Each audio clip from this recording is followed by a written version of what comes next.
আমরা শিক্ষার্থীদের door to ডোর যেতে চাই, শিক্ষার্থীদের আকাঙ্ক্ষার কথা শুনতে চাই, শিক্ষার্থীদের প্রত্যাশাগুলো শুনতে চাই।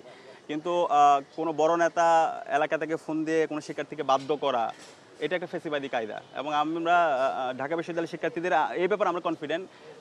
কেউ কাউকে ফোন দিয়ে ভোট দিতে বাধ্য করা অথবা কাউকে পরিচিত করা, এই ধরনের যারা কাজ করতেছে আলটিমেটলি তারা নিজেদের ক্ষতি করতেছে। বিশ্ববিদ্যালয়ের শিক্ষার্থীরা সৎ, যোগ্য যে প্রার্থী তাকে ভোট দিয়ে তাকে নির্বাচিত করবে। এবং আমরা বিশ্বাস করি ঐক্যবদ্ধ শিক্ষার্থী জোটের আমরা যারা আছি, বিশেষ করে যদি আমার কথা বলি, আমরা যে জুলাই বিপ্লব এবং জুলাই বিপ্লব পরবর্তী 1 বছর জুড়ে যে শিক্ষার্থী বান্ধব এবং ছাত্র বান্ধব কাজের সাথে আমরা জড়িত ছিলাম এবং আমাদের যে সততা, দক্ষতা এবং ইন্টিগ্রিটি আছে, শিক্ষার্থীরা আমাদের উপর আস্থা রাখবে। এবং শিক্ষার্থীদের আমরা যখন প্রতিনিধিত্ব করার সুযোগ পাবো, শিক্ষার্থীদের যত সংকট আছে প্রত্যেকটা সংকটকে আমরা অ্যাড্রেস করব এবং তাদের যে স্বপ্নের ক্যাম্পাস, সেই স্বপ্নের ক্যাম্পাস বিনির্মাণ না হওয়ার পর্যন্ত আমরা থামবো না, আমরা আমাদের লড়াই চালিয়ে যাব। আমরা যদি দেখেন আপনারা শিক্ষার্থী বান্ধব যতগুলো কাজ ক্যাম্পাসে সবচেয়ে বেশি কাজের সাথে আমরা জড়িত ছিলাম।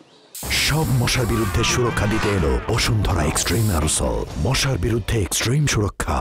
সেটা বলতে পারেন ওয়েলফেয়ারমূলক কাজ, সেটা বলেন ফিজিক্যালি চ্যালেঞ্জ যারা আছে, অদম্য মেধাবী সংবর্ধনা, তাদের দাবি দেওয়াগুলো বিশ্ববিদ্যালয় প্রশাসনের কাছে উত্থাপন করা। আমরা যে আজকে স্বপ্নের ক্যাম্পাসের কথা বলেছি, সেটা 1 বছর আগে আমরা 63 দফা সংস্কার প্রস্তাবনা দিয়েছিলাম। সেই সংস্কার প্রস্তাবনাগুলোর একদম সব কিছুই ছিল। এবং আমরা বলছি জুলাইয়ের শহীদদের আকাঙ্ক্ষাটাকে আমরা ছড়িয়ে দিতে চাই।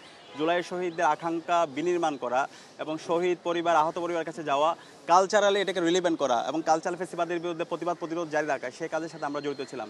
এবং বিশ্ববিদ্যালয়ের শিক্ষার্থীদের আবাসন সংকট নিয়ে, আমাদের ছাত্রীবন্ধুদের আবাসন সংকট নিয়ে, তাদের নিরাপত্তা নিয়ে আমরা দফা দেওয়া বিশ্ববিদ্যালয় প্রশাসনকে স্মারকলিপি দিয়েছি এবং এগুলো নিয়ে আমরা অ্যাক্টিভিজম করেছি, আমরা আমাদের ভয়েস রেজ করেছি। তো শিক্ষার্থী বান্ধব এবং ছাত্র বান্ধব সকল কাজের সাথে 1 বছর জুড়ে প্রতি মাসে, প্রতি সপ্তাহে আমাদের কাজ জারি ছিল। তো আমরা আশা করছি ইনশাআল্লাহ শিক্ষার্থীদের ম্যান্ডেট পেয়ে যখন আমরা তাদের প্রতিনিধিত্ব করার সুযোগ পাবো, আজকে 100 বছর ধরে যতগুলো সংকট তৈরি হয়েছে এগুলো সব কৃত্রিম সংকট। এটা হচ্ছে লিডারশিপের ফেলিওর, বিশ্ববিদ্যালয় পড়াশোনার অযোগ্যতা। তো আমরা ফার্স্ট প্রায়োরিটি প্রথম মাসেই আমরা এই প্রত্যেকটা সংকটের আমরা অ্যাড্রেস করব। এবং এক্ষেত্রে আরেকটা বিষয়, যেটা আজকে আমরা জুলাই বিপ্লব হয়ে গেল, এই জুলাই বিপ্লবে ছাত্রলীগের সন্ত্রাসীরা যেভাবে আমাদের বোনদের উপর হামলা করেছে এবং যে গণহত্যা এবং শিশু হত্যা করেছে এবং ঢাকা বিশ্ববিদ্যালয়ের চিহ্নিত সন্ত্রাসী যারা আছে তাদেরকে এখন পর্যন্ত বিশ্ববিদ্যালয় প্রশাসন বিচারের আওতায় নিয়ে আসতে পারেনি। এবং এখানে অনেকগুলো হত্যাকাণ্ড, সাম্য হত্যাকাণ্ড থেকে শুরু করে এর আগে আবু বকর হত্যাকাণ্ড, অনেকগুলো হত্যাকাণ্ড হয়েছে, এগুলোর বিচারও বিশ্ববিদ্যালয় প্রশাসন করতে পারেনি। তো সেটা আমাদের ফার্স্ট কমিটমেন্ট। আমরা এই জুলাই বিপ্লবে এবং বিশ্ববিদ্যালয় 16 বছর ধরে যে ফেসিবাদ এবং যে ছাত্র নির্যাতন হয়েছে, প্রত্যেকটার বিচার আমরা বিশ্ববিদ্যালয় প্রশাসনকে করতে বাধ্য করব। এবং একই সাথে এই ডাকসুকে একাডেমিক ক্যালেন্ডারভুক্ত করে, সেটা আমাদের একদম প্রথম দাবি। আমাদের যেমন সেমিস্টার ফাইনাল হয়, আমাদের যেমন রেগুলার একাডেমিক অ্যাক্টিভিটি হয়, একই সাথে ডাকসুটা হবে বিশ্ববিদ্যালয়ের একটা একাডেমিক রেগুলার অ্যাক্টিভিটিস।